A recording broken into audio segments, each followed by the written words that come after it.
Good evening and welcome to the Newshour Agenda, viewers. This is probably the most stunning intelligence breach in the history of the United States, and we're talking about Yemen's war plan that was mistakenly disclosed in a group chat by US President Donald Trump's top officials that included the Atlantic editor-in-chief. In an unprecedented set of actions that can only be termed carelessness, US President Donald Trump's team added a journalist to a group discussing, believe it or not, a secret plan to attack Yemen's Houthis. Now, this group chat included National Security Advisor Mike Walz, Secretary of Defense Vice President J.D. Vance, Intelligence Chief Tulsi Gabbard, and others. Now, US President Donald Trump has come out in defense of Mike Walz, saying that attacking him in this case is unfair. Mr. President, are you going to change any of the practices that your national security officials used after a reporter was inadvertently added to a group chat about attacks on Yemen? Well, I think it's a question I've been asked now, and I've given a few answers, and they've all been the same. We have an amazing group. Our national security now is stronger than it's ever been. We have had a very, very successful, numerous attacks on that area. These are people that shoot down ships, not only our ships, ships all over the world. They're shooting down right out of the water and damaging them badly, or they're going down. They're also shooting anything that happens to be flying in the area. We hit them very, very hard. There was no classified information, as I understand it. They used a app, if you want to call it an app, that a lot of people use, a lot of people in government use, a lot of people in the media use.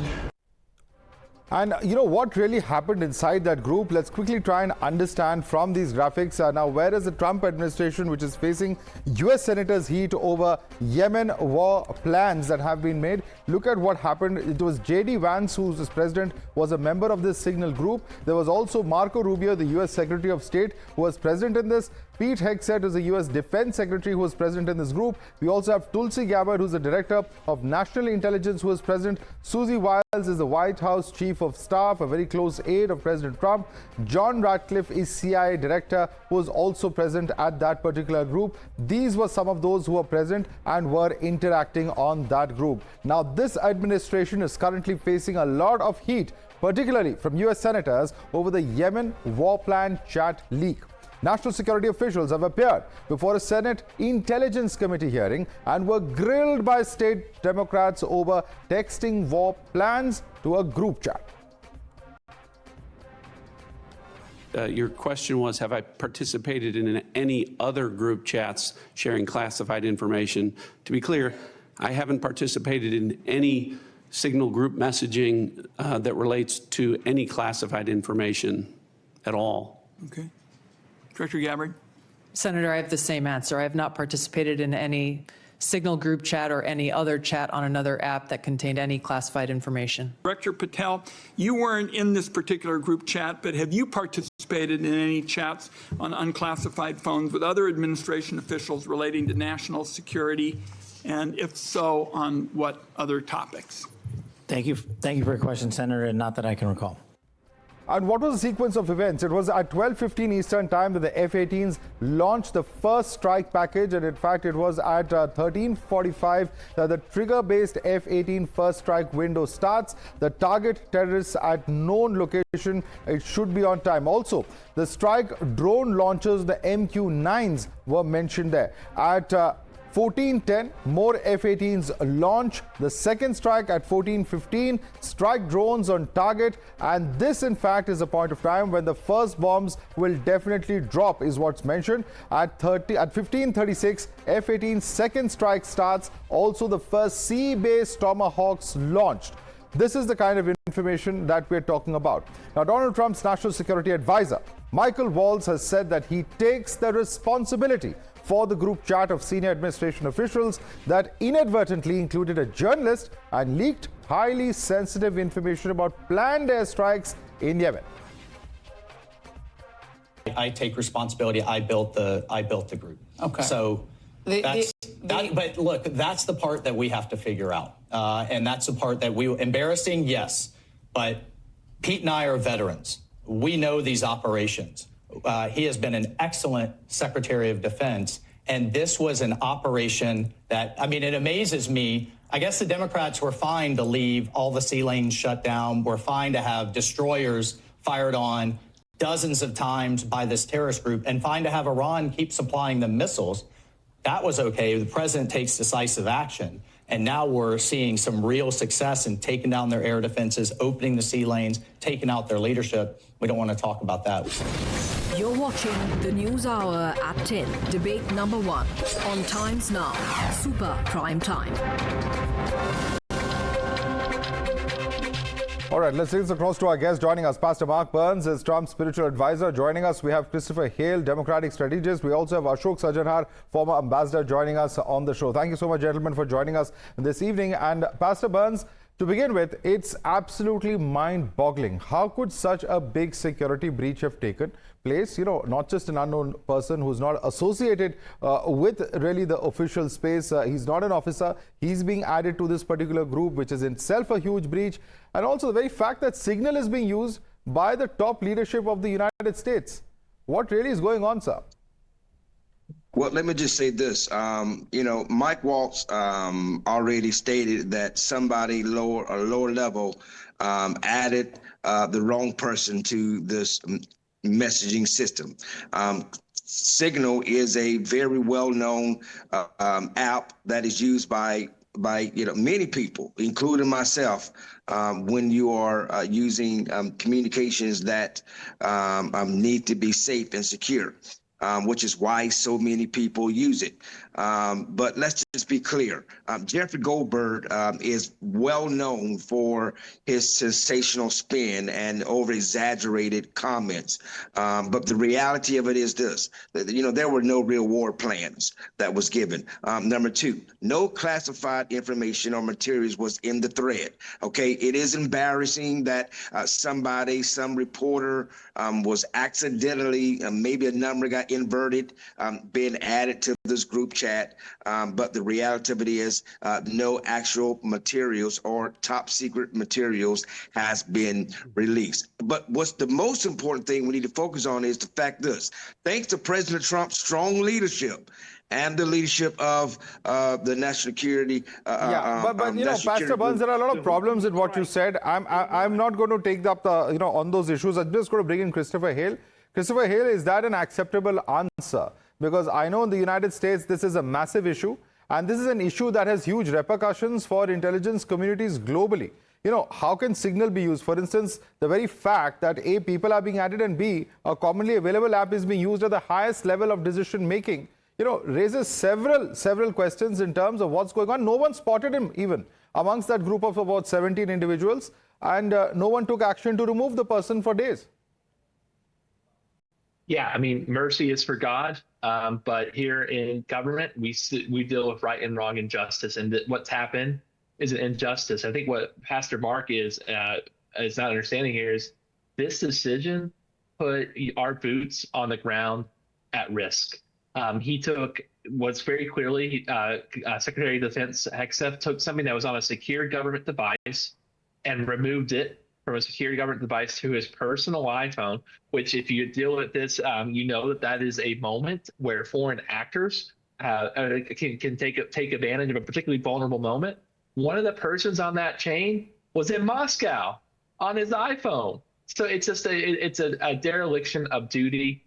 Forgiveness, sure, but someone needs to be fired. And I think even Pastor Mark, I actually think the President of the United States himself realizes that this cannot stand. We cannot let this happen without someone being appropriately punished. When you put the lives of our children, of American soldiers at risk, there should be consequences. Look, the Republicans rightly went after the Biden administration for the debacle in Afghanistan in 2021. Those same voices should speak up now. We cannot put our soldiers at risk with poor choices like this. And I think that Secretary of Defense Hegseth needs to be investigated.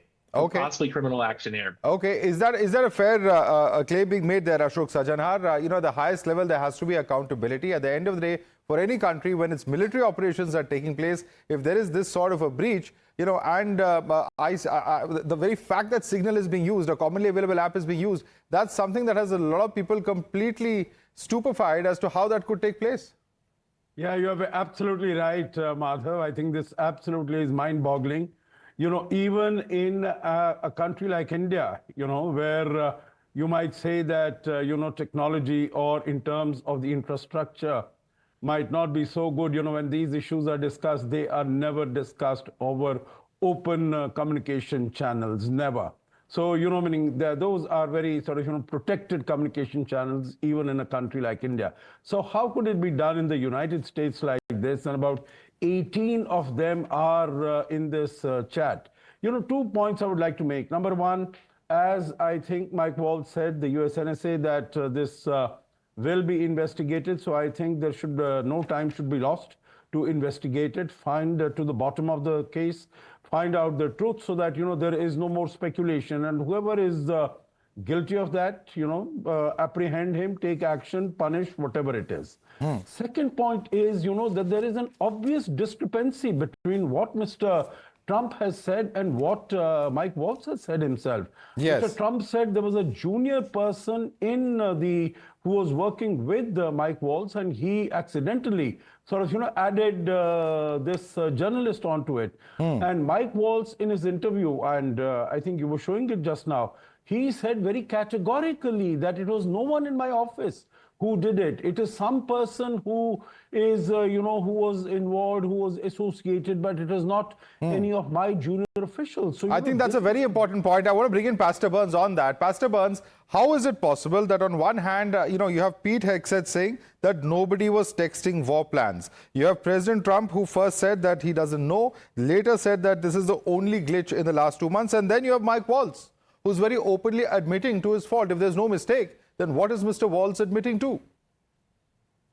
Well, you know, I think I will agree with Christopher, as he stated earlier. This is clearly something that needs to be investigated, and absolutely, you know, something that even though, yes, we are grateful that there was no confidential or top security messaging that was on there, it was still a mistake, and someone most definitely needs to pay for that. Again, for me, the messaging is very clear. What's most important is this: the Houthi terrorist group was killed and eliminated. That's the most important thing that we need to focus on. Yes, there was a mistake on someone who should not have been added. And Signal is not an open source. It is a very encrypted app. Again, that's why so many people use it. It is very almost impossible to break in it. But the mistake did happen, and somebody most definitely needs to pay for it. I would imagine a country like the United States has the resources to develop its own communication channels rather than rely on what's commercially available. The Houthis terrorist group was eliminated. All right, we've lost that line there. Christopher, do you buy that argument? You know, one is, of course, the fact that there is, you know, the government can, any government has the resources to develop its own communication channels. The risks of communicating on commercially available groups is just this. And who knows if this breach could have been potentially exploited by other countries who may have perhaps been spying on this senior journalist's phone, for instance. Christopher Hale. I agree with you. I agree with you that that mistake was made. I mean, we're not trying to spin that. A mistake was made, so we understand that. But the reality of it is, what's more important is the fact that, again, terrorists who desire to do harm to our allies and to our interests have been eliminated because of the leadership of President Trump. Yes, somebody needs to pay. There has to be an investigation. Mike Walz already said, has already apologized for this mistake. Again, President Trump is not in control of every aspect. That's why he has a cabinet. That's why he has people that work for him, and they are doing an amazing job in leading this nation. Let me bring in Christopher on that. Yeah, let me bring in Christopher. Doesn't agree with you, but Christopher, apart from all of this, we know that the Senate is seized of the matter. Are there legal issues here as well? Because we're told that all of this communication is in direct contravention and violation of the Espionage Act and the Records Act in the United States. Look, Pastor Burns and I have been around the block a few times together here on other networks. We remember in 2015, 2016, my candidate for president was investigated for over a year for confidential information being processed over unsecure devices. I think Pastor Burns, though, has a point that I want to highlight. He says that the responsibility doesn't go to Donald Trump. I'm going to quote Pete Hegseth last year.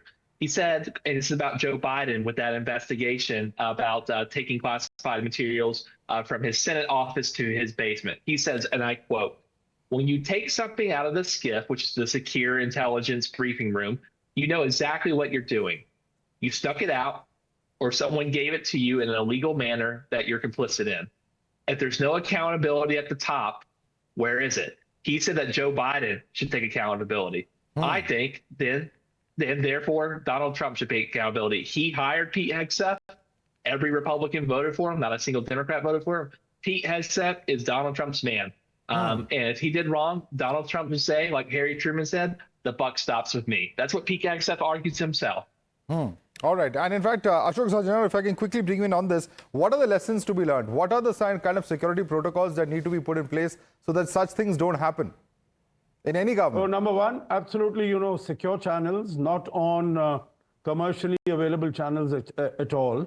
And, to the extent possible, have these meetings in person rather than sort of, having it on, I think that was mentioned by Mr. Trump also, that, it's much better if you are able to sort of, get together. And I think in India also we try to do that much more rather than sort of, trying to get it. Because these waves, however secure they might be, I'm sure there are all these hackers who can get one step ahead of you.